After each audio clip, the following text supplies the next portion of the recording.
We were quiet for a very long time. I mean, we really didn't show very much of Alan Wake, and it was amazing to see so many people following Alan Wake. And from our heritage, from Max Payne, we had a lot of fans that were consistently checking out what's new on alanwake.com, writing on the boards, and there's a lot of anticipation and expectations out there. I totally understand the perception that it has taken a long time, but we really wanted this game to fulfill its potential and really meet the expectations of all the fans out there. We've done an endless amount of research on this title, so the background research has been meticulous.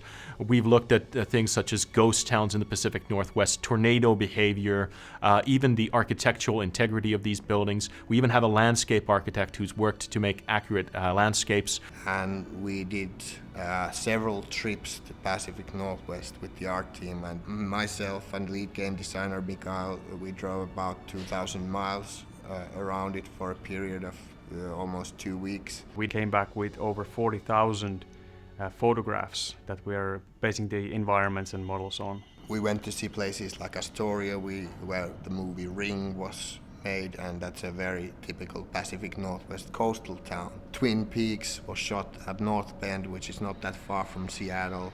We took a lot of reference material from there to get that small town feel and what it really means. The story has fantastic elements, but it has to have its roots deep in reality. What does a light switch in small town in this part of the world look like? And when you have photographs, you have something where you can make art very much more quickly, and it becomes so much more somehow tangible.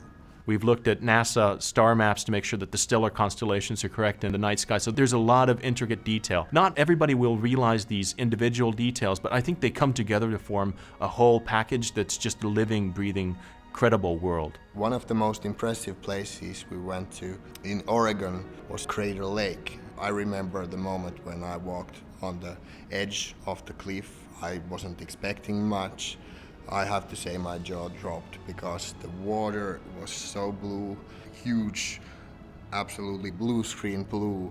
This location was the inspiration for Cauldron Lake, which is very pivotal to the story. There even is a lodge on the edge of the Crater Lake, and we have our own version of the Cauldron Lake Lodge. The technical requirements of such a big game mean that there's very few off-the-shelf solutions that you can purchase to achieve the vision of the creative guys. As such, we've needed to build our own tech from the ground up. There are some great solutions out there like Unreal Engine and Havoc, but none of these would have provided what we needed. A great example is with the Havoc physics engine. We've taken that, it's a really great piece of software, but it doesn't go as far as we need it to go. For example, Havoc includes an off-the-shelf vehicle solution, but we needed to take that and rework it from the ground up to provide the feeling that we were looking for. When I got to see some of the materials Saku showed me of Alan Wake, that actually hit me that we can do pretty much anything with this game. Sort of like we can light it as we like, we can use the cameras we ever want, we can pretty much do everything with the Remedy game engine because it's so incredible. In this game we are working with huge landscapes and environments and really trying to catch the right mood and atmosphere. So we have a really huge game world and we need really good tools to create a nice atmosphere for the scenes and for the game. And we have really good simulation parameters to control daytime, time of the night and moonlight to create a good mood. Tool is really powerful and gives us lots of opportunities to polish the levels really high quality. So it's really easy to use and I can do really effective things with our tool. So for example, I want to create a road to the gold mine here. I just select the police. Let's choose the gravel road. Now there's a road that leads to the gold mine. And also that contains all the foliage, more shrubs and haze and everything. Blends them together really nicely.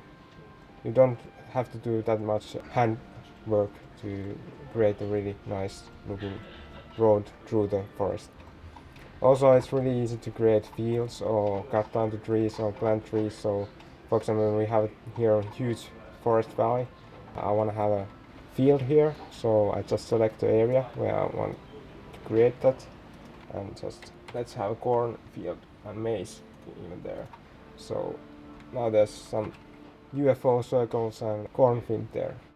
Also, you can add assets into the level really easily. And there we have a red pickup truck.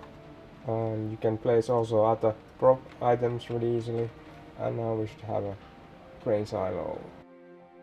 The ambience presets allows us to control different kind of weather effects for the scenes.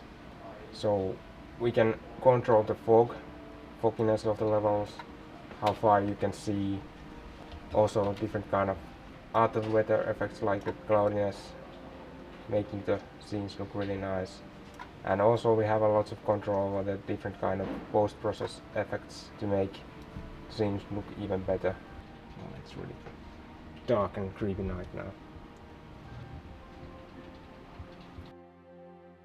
With the first games that I worked on, Max Payne 1 and Max Payne 2, we were really limited by a lot of the tool set and the ways of delivering the story and the environments. With the Xbox 360, we're able to harness a lot more power, and we have a uniform platform, so we don't need to worry about a lot of the compatibility issues that we did with the first Max Paynes.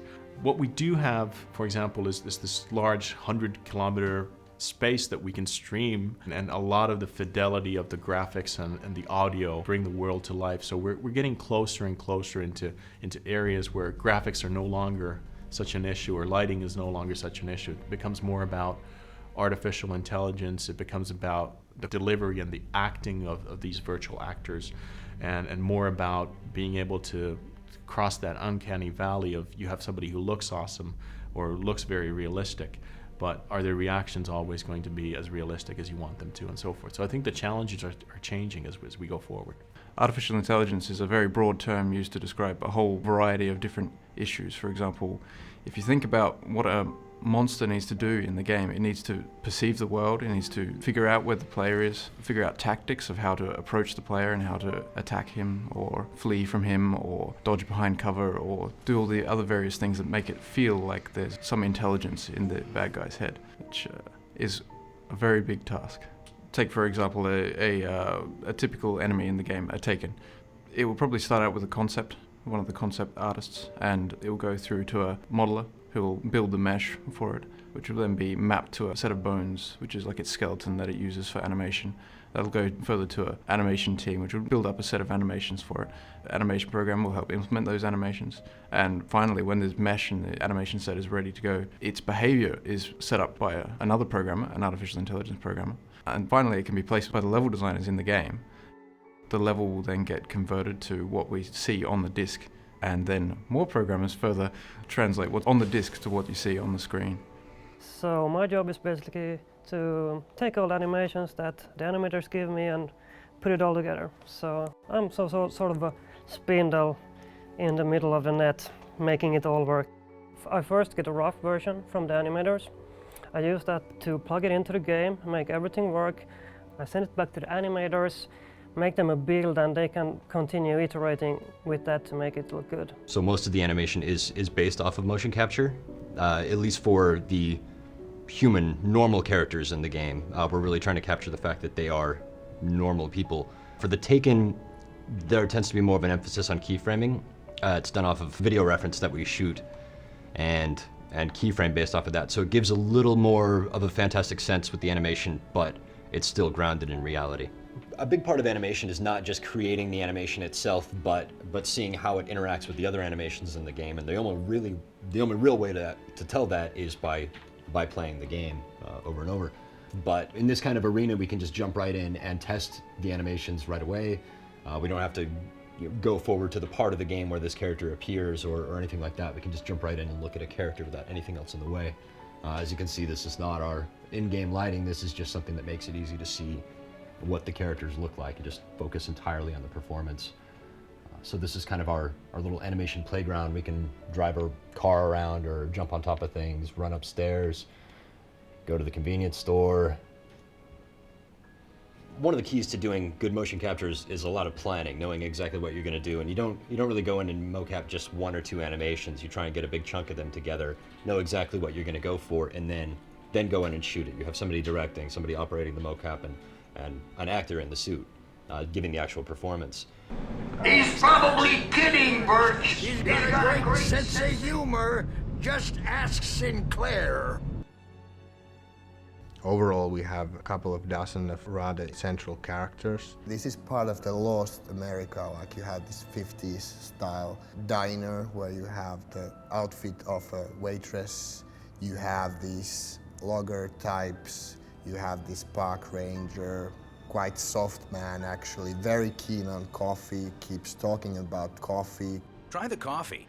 Just don't blame me when you fall in love, 'cause it'll break your heart when you have to leave. We have Barry, who's the agent. Everybody loves Barry. So we sort of wanted to find a character who could be the sort of comical sidekick of Alan Wake. Obviously, when you have so much voice acting, that's one of the key storytelling methods. You really want to focus on casting. I think the hardest cast we had was Wake's wife, Alice. We had about 200 ladies to read for the role. We knew that Alice is a very important character. That's the main motivational reason for the player, just as Alan Wake had to work in his world and try to get his wife back. So the character needs to be in a very short moment of time, and in the flashbacks which Wake has, all those moments have to be really deliver in order to make people emotionally caring about Alice's well-being. We want to make kind of characters that are more than that just kind of cardboard cutouts or caricatures. We wanted to give them depth, and since Alice doesn't have that much screen time, it's a difficult thing. We wanted to make a strong female lead, and in some ways we saw that out of the couple, she is the stronger one. That's the reason why the New York flashbacks came into the game. We needed to show their relationship and show everyone that she is worth saving.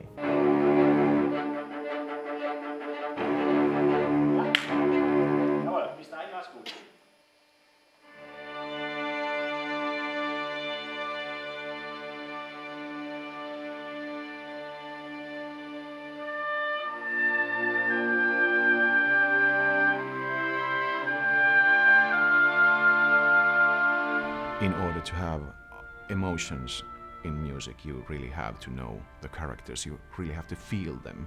Remedy has made a magnificent job at creating such characters because they have so many features and layers, and they are almost like a, how would I say, polyphonic instrument, because they have not only one color but multiple colors at once. And they are very believable, they are real.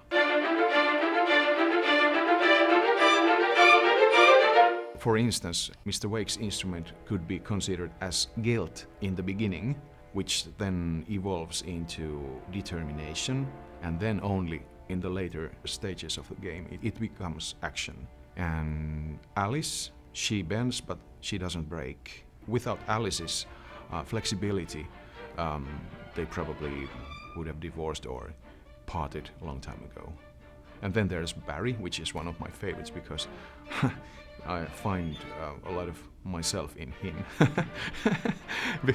He's kind of hiding everything behind his jokes and his manly posture, and he obviously has some issues. So it's those very believable and human things that I like to put my fingers onto. I felt at some stage I even used scoring Alan Wake as a psychological relief to myself, letting out some demons. Oh. It was really touching to see orchestra playing some of my cues, even though I used string samples when I composed music. It's a totally different dynamic level when you see and hear dozens of people playing the same note and really concentrating on what they're doing. You could feel the combined emotion of all these people.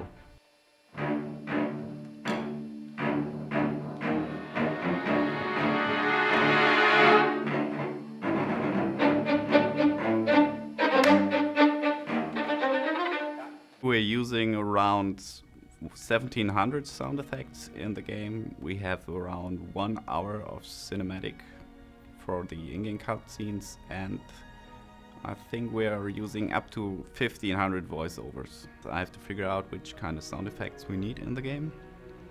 If we decide not to make them in-house, I have to make sure that I request them from our outsourcing companies. We're working together with SoundLab, which is the in-house sound department from our publisher, Microsoft Game Studios. And we're working together with Soundalux, which is quite a famous Hollywood studio. For example, they did the latest Star Trek or the latest James Bond. SoundLab did some outdoor recording sessions to provide us with proper source material we could use for sound design.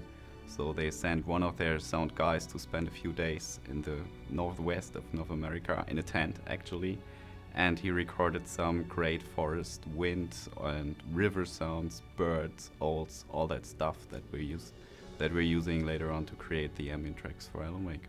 So the biggest creative challenge was to create a sound for the dark presence. And of course you don't have any idea how this is going to sound like. What came into my mind was to use some really harmless sounds that you never would recognize as being scary, process them and make them sound weird.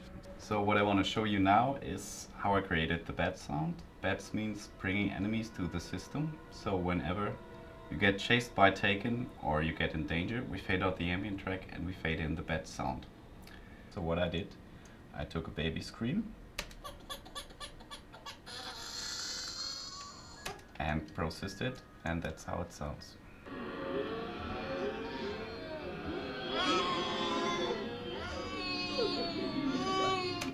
So another one I took is some baby kittens.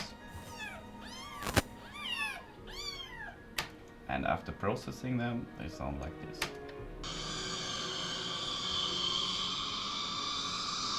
So these sounds combined, and some other sounds as well, sound like this.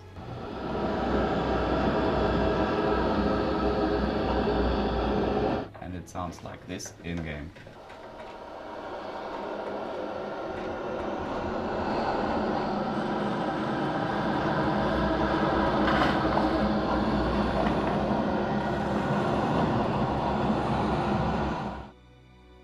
From the very beginning, when we were starting to think about the game and franchise as a general, we knew that we want to create something bigger than just one game.